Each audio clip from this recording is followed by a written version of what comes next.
Okay, now here's an interesting test. Turn this way. GoPro doesn't work well at night, I don't think. This is the Hero 3, so it might be okay. But I'm trying to wait for the satellite stuff to happen here, and it's just not. It keeps giving me 3 green flashes, which means it doesn't have more than 6 satellites. So I'm going to have to fly in attitude mode. Not too happy about that since it's dark, but I just balanced my props, and I really want to see how it flies. I don't even need the GoPro on here for this, but you know, who knows? Maybe it'll be an adventure. I hope not. So here's first test flight after balancing the props.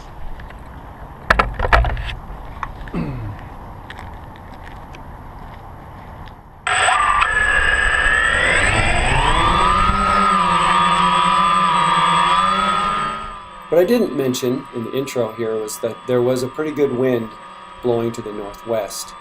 And so if you've ever flown in attitude mode without GPS, you'll know that the wind will definitely carry it away. So you have to always fight it back, which generally isn't a problem, but of course it is night. There's me, thumbs up, yeah, I'm all cocky, yeah, this is great, no problem, I can do this.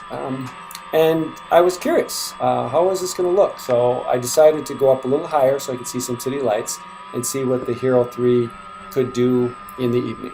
And I'm actually pleased with that. I think it looks pretty nice. But as you get higher, the wind, of course, gets a little stiffer.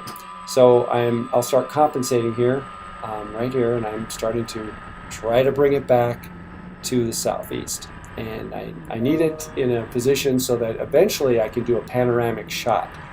And sometimes when you're flying, it's how small I look there now, it tends to keep going up if you're not fully paying attention to your thumb. And it's up pretty high now, but that's okay because I still have control over it. I'm able to bring it back each time. But what eventually will happen here is that I do a panoramic shot and it drifts during that pan, and then I have trouble knowing what is front, what is back. Now the issue, even though the Phantom is designed well with red and green lights so you can see what is the front and the back, once it's high enough and far enough away, it doesn't do you much good because you can't really see it. And so eventually, as I was flying, it got so small that I really couldn't tell what was front, what was back. Here's my pan shot. And what you'll note here is there's the school, the parking lot right now. There's a road right there. Now I'm already across the road and drifting into the neighborhood. So I am figuring out, as you see, tipping left and right, I'm trying to figure out which way is, back and forth, left and right. And I can tell going south, which as I face it is my left. You can see that kind of movement pretty easily.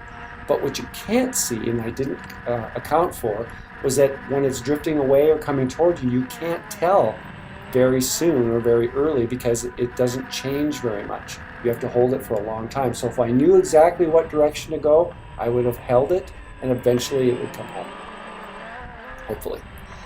And it didn't work out that way. And it kept drifting, and I've now drifted another block or so. And what I am able to do is keep it from going north. I keep bringing it south. And the problem is the wind is continuing to blow it west, which is away from me. So I'm about at this point where I'm running after it now, thinking if I can at least get close enough, maybe I can tell which direction I'm going and I can bring it back. Hindsight says maybe I should have just landed it, and wherever it landed, at least it wouldn't have gone so far. And here I'm adjusting for it again. I am going the right direction, backwards, and this is the correct direction back east, but I could not tell that, and I was afraid I was making it go even farther away. So as it stays in the air, it continues to drift away from me. And I am running now through yards and snow and water. I can't see, it's dark. And breathing pretty heavy. I should have had a microphone on me. But there's not a lot you can do once it gets to a certain point. And the most I could do is keep it from going south as it continued to go west away from me. So as I'm watching it, I eventually, it's probably about in here, some tree or something got in my way, and then I lost sight of it. As you can see, it's lower now, and I don't know if I brought it down. I think I did a little, but the Phantom may have a failsafe, but it's now drifted over into a park. And that's why it's dark in that area. And I was lucky. Eventually I will find it here, but It does go in the park, misses some houses, and lands in a small tree, which actually is fine because it could have been worse if the whole thing would have gone in the water.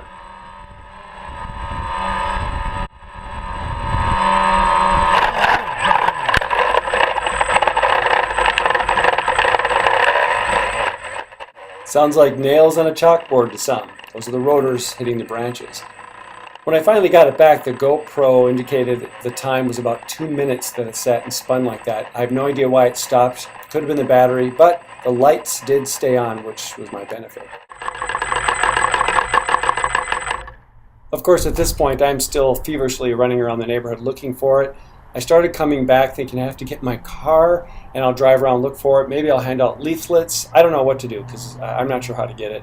And I happened to be cutting through this park and trying to avoid puddles, and I saw a light flashing about 5 feet off the ground. You are kidding. Oh my gosh. You're alive. Unbelievable. It really is unbelievable, the bad luck I had, but the good luck I had in finding it in a tree and not in water, not crushed, not lost completely. I downloaded the DJI software, did the diagnostic, rebalanced the blades. It works beautifully now. It is amazing that it could go through all that and still fly so well. It really is one tough chopper.